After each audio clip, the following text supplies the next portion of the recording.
Hello, my name is Chelsea, and I'm your host today on We Talk Raw at rBeatz Radio.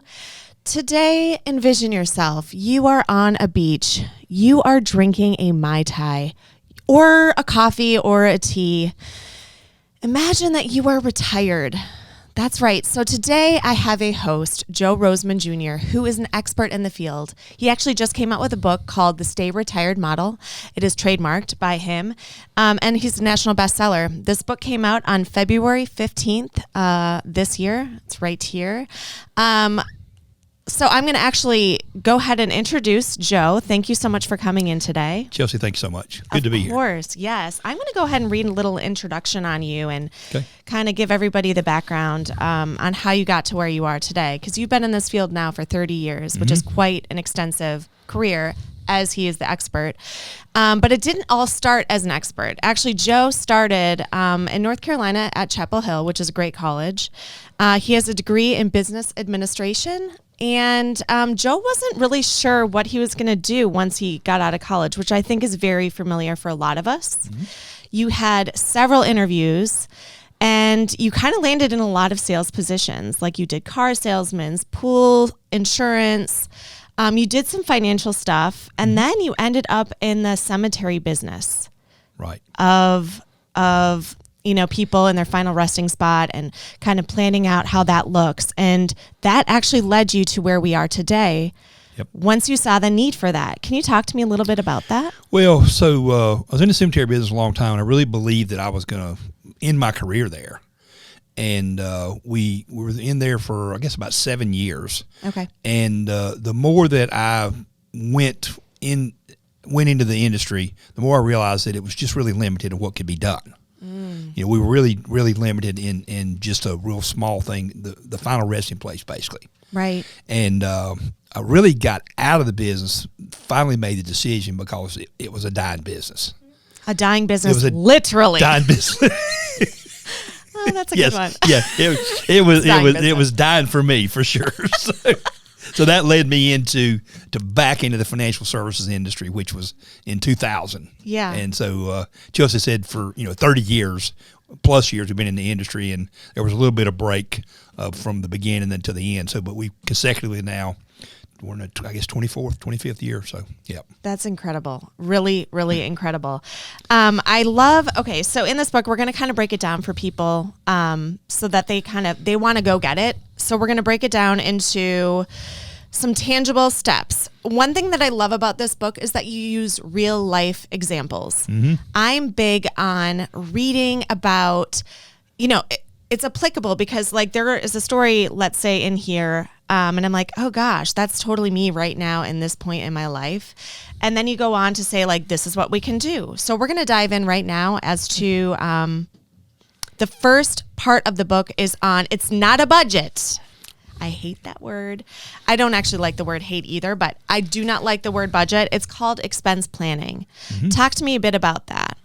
Well, and I even go a little further and call it a spending plan. Ooh, I like that even better. Okay. I'm going to write that down. And so when we start planning with our clients, so we bring them in, and a lot of financial advisors, what they're going to do is they want to see what you have. They want to see all your accounts and stuff, right? Right. Well, so we do need to see that, okay? But really the first thing we start with is the spending plan. Right. And because when you get to retirement, you really don't want to lower, especially while you're young and healthy and retired, you don't want to lower the amount that you're spending. Right. And so we call it a spending plan or a retirement spending plan. Right. And not a budget, because people hate budgets. Oh, it sounds so restrictive. It sounds like, okay, well, now we can only spend this amount. When you say a spending plan, I really think it's like a positive spin on, like you said, you don't want to go more restrictive, especially if you retire younger. You know what I mean? So what are some tools to kind of get your spending plan? What do you find successful? In reading your book, I will say, Joe had wrote like one of his must-haves is cable. Like that might be an expenditure for someone like me or someone else that's listening in. So I guess you have to kind of look at your budget, or not your budget, I'm sorry, look at your finances. Spending plan. Yeah, your spending plan. Thank you. Yeah. And decide what is a need, a want. What? Tell me. So, kind of the way I back into this would be, especially the first 4 or 5 years that you're retired. Right. We'll try to give you the same amount of spendable income as you were using while you were working. Right. And not to get into the math of it, but you take out your 401k contribution and your taxes generally are going to be lower. And so now you've got an amount to spend. And one of the things that I always do and tell folks is, or on my annual reviews when they come in, I'll say, where are you going this year? So you've been working all these years. You need to spend some of your money, and we put it in the spending plan to spend $5,000 a year or $10,000 a year on that trip to Europe, or that go see the Grand Canyon, or maybe you want to take your grandkids and take them to a resort, or for a week. Maybe you leave your children at home but bring your grandkids. I know some folks like to do that. Yes. But so the spending plan. Again, the first 4 or 5 years that you're retired is generally going to be higher than it might be later because you should be doing more. Right. Yep. Okay? That makes sense. Yeah. And I'll tell you, leading up to that too, I always encourage folks, those last few years of retirement, those last few years that you're working, right, when you are at your highest wage earning status and you've got 4 or 5 or 6 weeks of vacation, then do one of those big trips while you're still at work.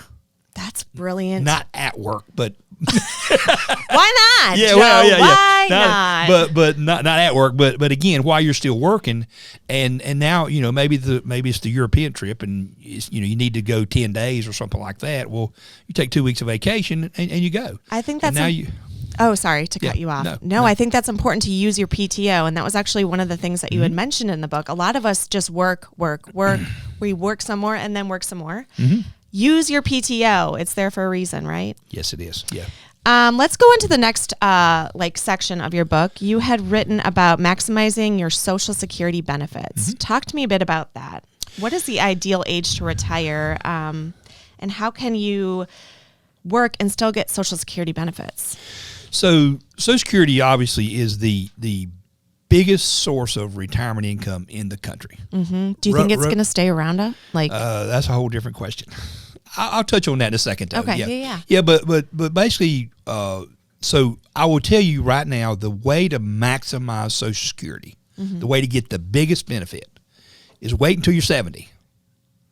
Okay, that's the way it is. That's where when it is at its biggest. However, that doesn't work for everybody. Right. So let me give you a personal example of how we have set it up in our household. Okay, so I'm 65. I know if you see me, you don't believe that. No, I thought you were like 45. Yeah, Joe. Yeah. And so when a couple years ago, my wife retired and then came to work for me full time. In fact, she's the only person that has ever gone through our system that hasn't gone back to work, but she came to work for me. Yeah. Anyway, we decided that when she turned 62, that we were going to turn her pension on, and we were going to turn on her Social Security. Okay. So now we're digging, we're getting money from Social Security, but because of the level of income that we create, then we just put that in the bank. Okay. We put her pension, we put her Social Security in the bank, and I'm going to wait until I am 70 to turn mine on. Now, you can do it sooner. There are some limitations if you do it before your full retirement age. Okay. So if you decide you're going to turn your Social Security on at 62, and you're still going to work, then it's probably not going to work, because you actually, after you make about $21,000, you have to start paying Social Security back what they gave you. Okay. And so prior to the word is FRA, or full retirement age, which is between 66 and 67 for everybody. Got it. Then once you reach that age, then you can turn your Social Security on, and you can make whatever income you want from whatever sources. Okay. But prior to age prior to age full retirement age, you have to be careful about the income that you're earning, because it could put you in a position to have to pay Social Security back. I see. Okay. Well, my second part to that question is, do you think that Social Security is going to be around for much longer? Congress can, there actually are 5 different levers that they can pull. Okay. And I'll go back and give you a history lesson in a second. In 2017, there was a bipartisan bill, and it really was bipartisan. Yeah. Okay. That was put, Obama was actually still president. Okay. Am my years right? Yeah, he was still president. Mm-hmm. And it would have fixed Social Security if they would have pulled these 5 levers. They got to change the full retirement age for some folks. They've got to change the amount of money that's being paid into Social Security by just a percentage or 2. Mm-hmm. If they would have done all those things in 2017, then it would have fixed Social Security all the way through the end of this century. Wow. But guess what Congress did? What did they do, Joe? They did nothing, which they're famous for. Okay? They want to fight about the short-term stuff. They never sit down and figure out the long-term stuff, sadly. Right. Okay? And so currently in 2034, Social Security is set to run out of money. Okay. The bad news is that the benefits would be cut down to 80% of what they are now. Mm-hmm. Okay. The good news is it would only be cut 20%. And we have the stay retired model, meaning like there are other ways outside of Social Security that can secure your stay retired future. Correct, Joe? Correct, yes. We're going to go into those things, such as pensions, asset protection, and investment planning. Mm-hmm. Let's dive into those couple of things. So if you have, pensions have gone away. Yeah. For the most part, unless you have a government job, state, federal. Most of even the big companies out there have done away with their pension plans. But if you have a pension plan, and my wife has a pension, okay, literally you should go home tonight and you need to get on your knees and you need to thank the good Lord, because that is money you don't have to worry about. It is coming to you every month, and you don't have to do anything to secure the investments on it. You just collect the paycheck. Yeah. Okay. But the real fact is that most people, especially if you are probably around age 55 now, 55 to 60, you probably don't have a pension. Right. Okay. And therefore you have to figure out other ways to make sure that you secure your retirement. And I'll talk in a minute about guaranteed income, because what we do when we build these, the spending portion of the spending plan, or the income portion, is we use Social Security. Yep. And we believe it's going to be there, even though it may be reduced. Yeah. But then we're going to pull in pensions, right? And then we're also going to we prefer to take a portion of your assets and turn that into a guaranteed stream of income. Got it. Okay. Okay.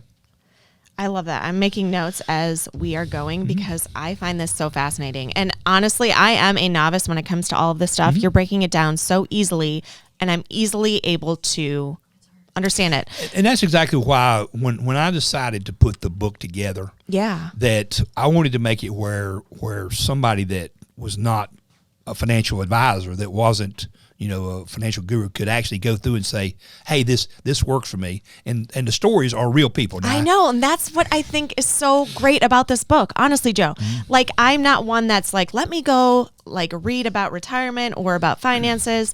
Sometimes it's a scary topic, to be honest. Yeah, it is. Yeah. To be very vulnerable. And so I loved that you do use real life examples. I'm telling you, I think that's what sets this book aside and apart from other books out there. You do have those relatable, real life stories. And they are, again, this is you, and most of the time in the stories that this is exactly how it happened to. Now, there might be a name switch, grammatical change, or there's always a name switch. Yes, I'm not going to out somebody. Right. Yes. Yeah. Yeah. But it's the stories in there are very, very relatable, and I think they accentuate what the message is in the chapter where the stories are. Absolutely.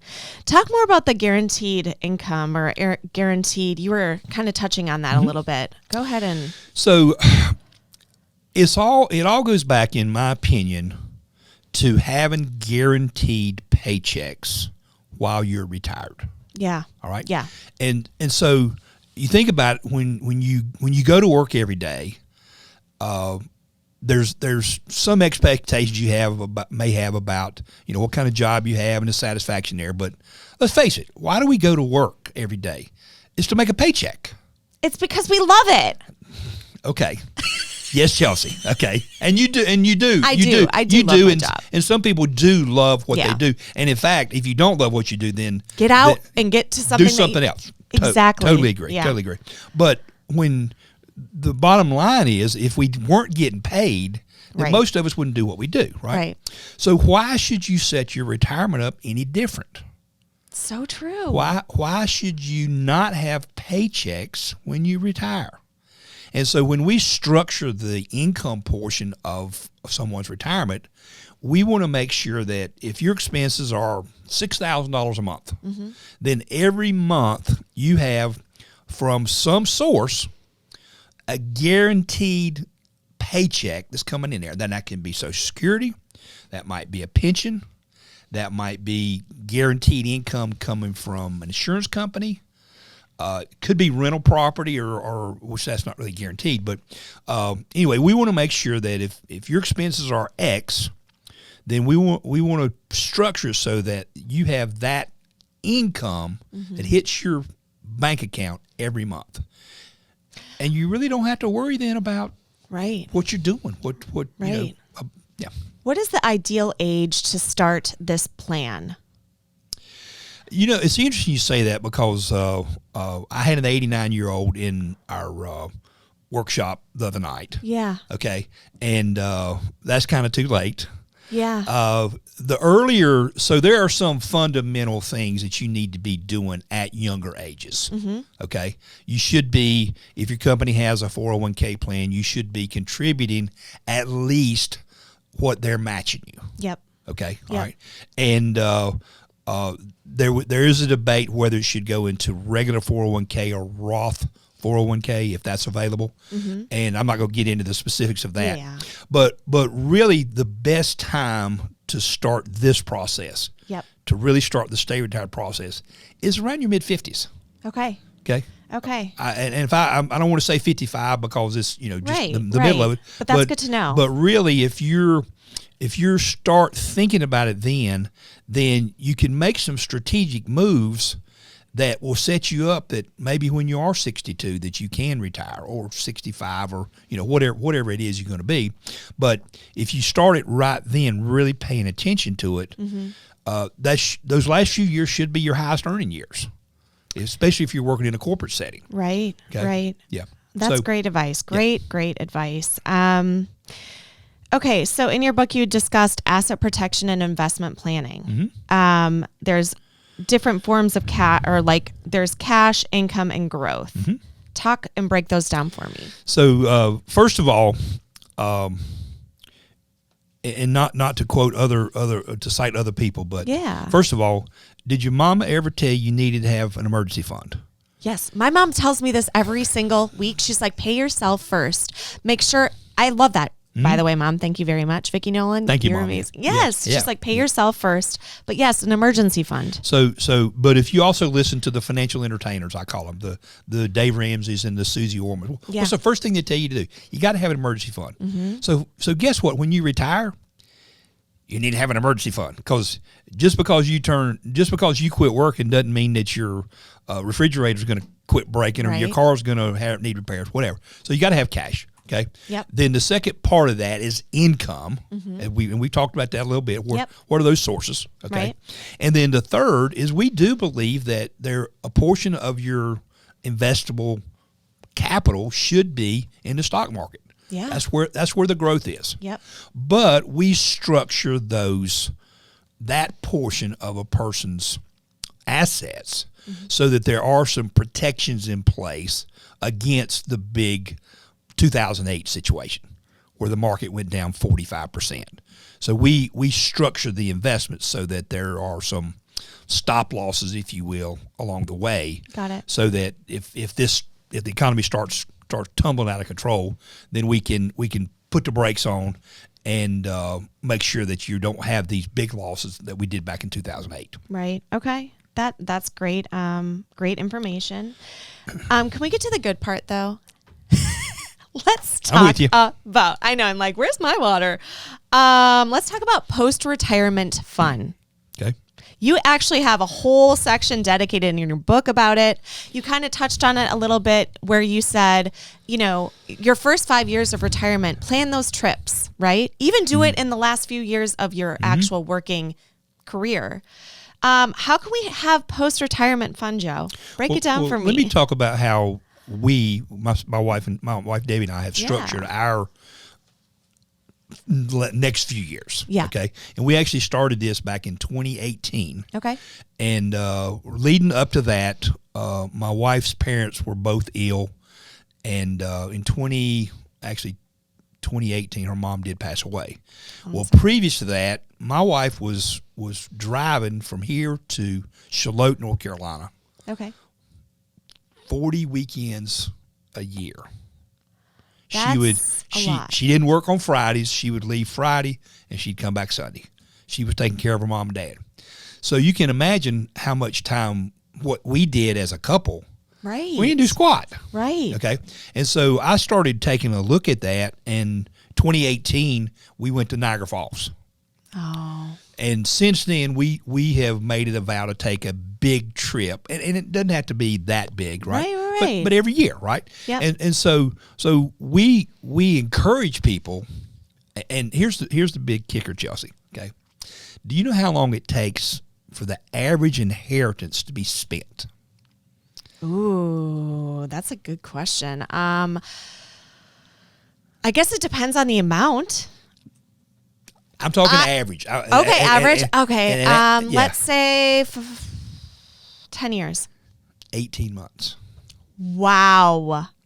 And so the point I want to make there is that you as an individual that's getting ready to retire and you've educated your kids and you're giving stuff to your grandkids and all, make sure that while you're alive, you get to do the things that you want to do, you've been thinking about doing, because guess what? When you die, your kids are going to take that money and do the stuff you wanted to do, and they're going to blow through it. Now, in 18 months. Yeah, average 18 months. And again, it's not, that doesn't mean everybody blows through it in 18 months, but it's just, that's the average. And so you might as well, the work that you put into it to earn it, you might as well use it, right? Yes. I think the fear out there is like, what if you run out though? So it's like, I understand. And in my brain, I'm like, the practical one that's like, well, let's just use it modestly. I do like the idea though, that you had mentioned, in the last, 5 or 4 years of your working career to go ahead and take those trips that you've always wanted to take, right? Right. I love that. And then in the first few years of your retirement, build into the spending plan those trips. Right. So realize that we're probably going to spend a little more money in those first few years while you're healthy. Yep. Because let me tell you, if you've ever traveled much at all, guess one thing you do when you travel? You walk. You do. And if you got a bad hip, a bad knee. That's so true. You got to do this stuff while you're healthy and while you can enjoy it, because if you don't, then it's miserable.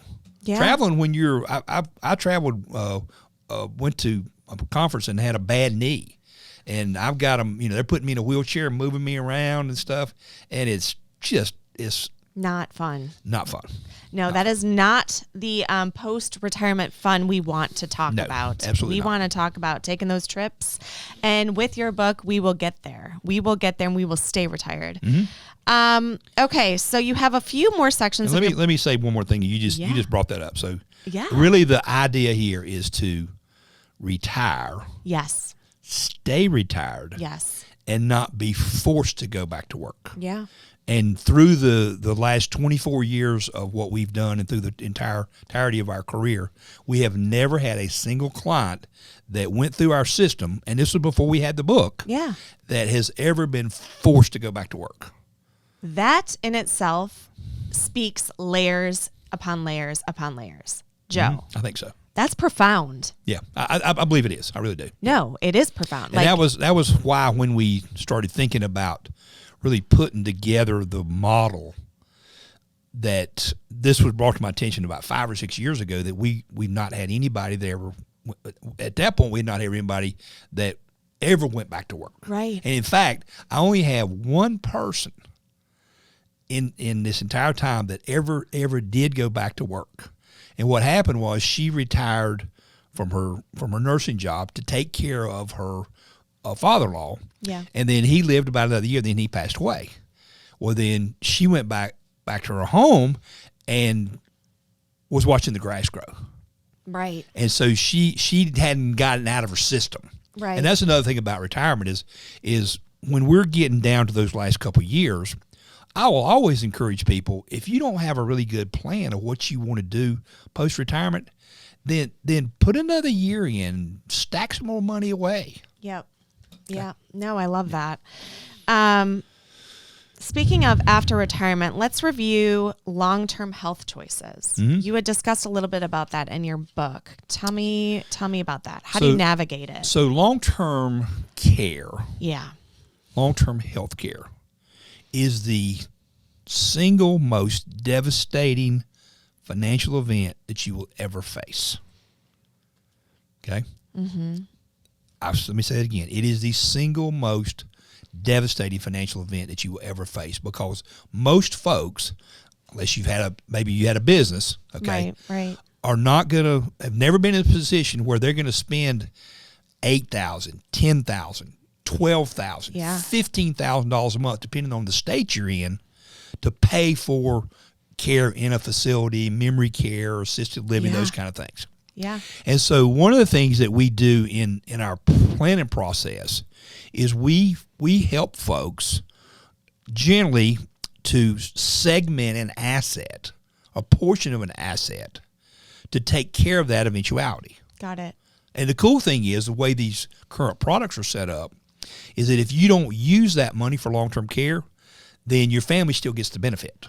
That's amazing. The family's still going to get the money. Yeah, it's a win-win. It is. It absolutely is. I will say my grandmother is 95, just to take it to my perspective, but she's in memory care. She's been in assisted living, nursing home for many years. And I'm like, I mean, you never know how long you're going to live, right? She's 95 and still ticking. And I don't really see an end in sight. So it's like, they were very smart with their planning, and they're still able to, financially provide this care for her. She was great. And that is unusual, because usually folks that spend that length of time. I know. And so let me tell you also, we may need to talk afterwards, but there are some products out there now that can help even at that age, can help extend the money that people have. Okay. To help folks actually protect some of the assets that are still there. See how helpful you are? I mean, everybody needs a Joe Roseman Jr. in their life. I'm telling you right now, we are going to close out this interview in a couple minutes. But first, you know what we're going to do? We're going to finish with the legacy and life insurance. That was the last section in your book. Can we just break this down in few easy? So here's the cool thing about life insurance. Yeah. Okay. Is the leverage. You can spend X amount of dollars, and the benefit is going to be more. Right. So the way that I position life insurance in a person's portfolio, if you will, a couple things. Number one, do you have somebody like a charity or something like that you want to leave money to? Okay. Well, life insurance policy is a good thing to use. Right. Do you want to? You also can use life insurance to fund long-term care. Okay. Okay. Yeah. All right.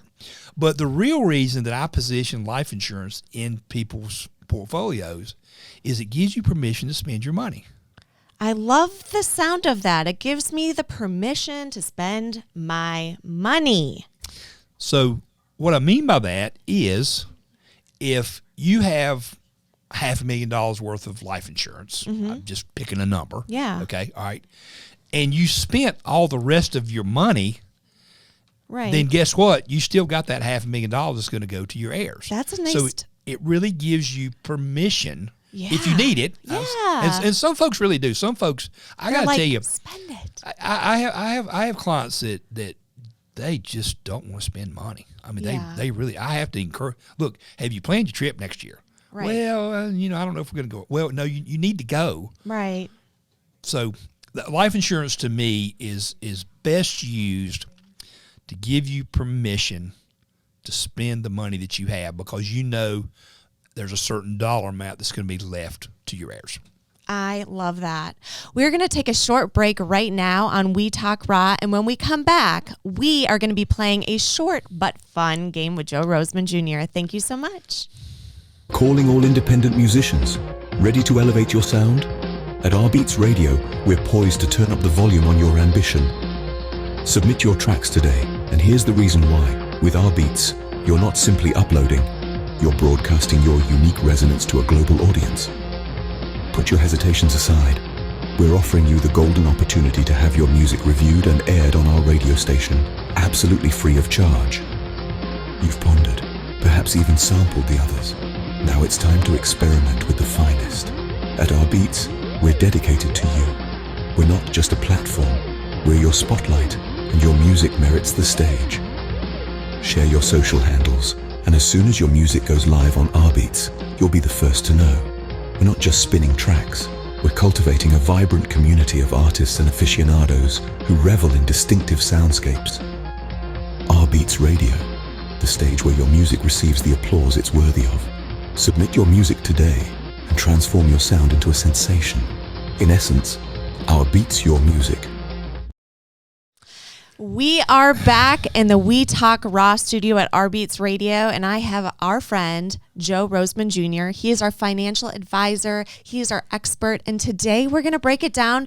And maybe a musician, since we are a radio station, music, we're going to kind of play on that, and we're going to ask him a few questions that are regarding musicians and how we can take some of this financial knowledge and bring it to Joe. So we're going to start here. Do you love that? I love this background, Joe. I have to say it's retirement on a beach. It's interesting in that too, and it's interesting that you're in the throne. Right, I'm in the throne, but my book's up there too, and the book has actually the field where I'm going to retire.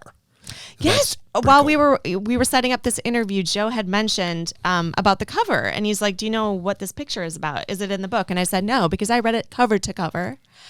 Joe, you left that one out. Talk about the title, or not the title. I'm sorry. Talk about the cover. So many years ago, 1963, my mom and dad bought 110 acres of land and spent $10,000. Oh my gosh! And several years back, my mom was tired of paying taxes on it. And it was going to be mine and my brother's at some point anyway. And so she ended up parceling out the land, deeding it to us. Got it. And we've got 44 acres up in Statesville, North Carolina. And the cover of the book actually is I let farmers farm my field. And that's actually last October was when the soybeans were ready to be harvested. And we looked at a lot of different covers along the way with different things, and when I saw this picture, it was like, oh, that's ta-da! A light bulb went off. Yeah, I love it. All right, well, we're gonna dive into these questions. John, you want to pull it up on there so I can look? All right. Ooh, I love that noise. That was awesome. It was like a cha-ching. Okay, Joe, if someone were to play the piano or use their hands for instruments or anything like that, red light, you're going to throw up a paddle if it's stop, or like don't do that, or green would be yes, go ahead. Would you want to insure your hands? Do you suggest people do that? Show it. Absolutely. Green paddle. Tell me why. What are the benefits? So in that case, your hands are your brain. They're your intellectual property, if you will. Yeah. It's just like a company that has some kind of widget or some kind of manufacturing process. Right. Then you absolutely should have that insured. Now, if you're just doing it just for fun and a hobby, I mean that maybe not. But if you're doing it as a business, this is your livelihood. Yeah. Then absolutely. Green. We heard it from the experts here, guys. Yeah. Any musicians out there, anybody that is like this is their livelihood, definitely place, insure your hands. Insure your hands. Yep. Johnny, let's cue up the second question, please. All right. I love that. So good. I got to wait and pause for that cha-ching. Would you save from each payout for taxes as a 1099 musician? Joe, what do you think? Expert. Whoa, 2 for 2, green. So the last thing you want to do is have the IRS hounding you. Knocking at that door. Okay, all right. So you should figure out, based on the income that you're going to earn that year, and you may or may not know exact amount, but there should be some money put aside out of each paycheck to cover taxes. Now, the good thing is, as a musician, as an independent contractor, there's a lot of things you're going to be able to deduct. Oh, we'll get to that, and one of our questions coming up. So let's not dive too fast. I won't go there yet, but you absolutely should pay yourself first, and then put some money away for Uncle Sam. Love it. He's not very nice sometimes. Yeah. And the state of North Carolina, if you're in North Carolina, if you ever owe them money, it is a bad day. Oh. They don't play nice. Okay. Not that that's ever happened to me, but Right. That's good to know. All right, next question. Writing off tax attire for gigs on taxes, is that, we were just talking about that. Green. That means yes. There are, and you should have an accountant to do this. I'm not an accountant, okay, but you should have an accountant that you're using, and the list as self-employed individual, even if you have an LLC or how generally how the structure is, you can write off a lot of your expenses legally. And I'm saying don't try to write off stuff that's not legal, right? Because then that's even worse, right? Okay, but things that you can write off, obviously travel to the gig, your musical equipment, those types of things, you absolutely should talk to an accountant and figure out how to write them off. Perfect. I love that advice. All right. Do we have another question, Johnny? Oh, listen, we are ahead of the game. Writing off equipment on taxes. I think Joe kind of... Yeah, we just said that, yeah. Yeah, we just kind of answered that. He's Sorry, like, I didn't see the question, so I'm answering them in advance. Yeah. Yes, you are. Is that the last question, Johnny, or do we have another one? Oh, we have one more queued up. Are we going to do the cha-ching? Nope, not this time. All right. How can a musician contact you for more information on how to manage their money, Joe? So the easiest way would be to go to my calendar link. Okay. www.talktoroseman.com. So it's TALKTOROSEMAN.com. Yes. I just wanted to make sure it's Roseman, like a rose and a man. Rose and a man, right? It's not. Yeah, don't. I've got some relatives that try to spell it a different way, but talktoroseman.com, or you could call my office here in Charlotte, 704-935-2553, and you're going to be talking to my assistant Vicky, and she would set up a 30-minute consultation, we call it, and be glad to talk to whoever is listening to the show that would need that kind of advice. Awesome. It has been such a pleasure to have you in here today. We are listening to We Talk Raw. We had an author who had written the Stay Retired model, Joe Roseman. He has been an absolute pleasure. Oh my goodness. We are ending on a high note here. Thank you guys. Thank you so much for coming in today. Chelsea, thank you so much. It's been a pleasure. Have a blessed day. Love and light your way. Thank you.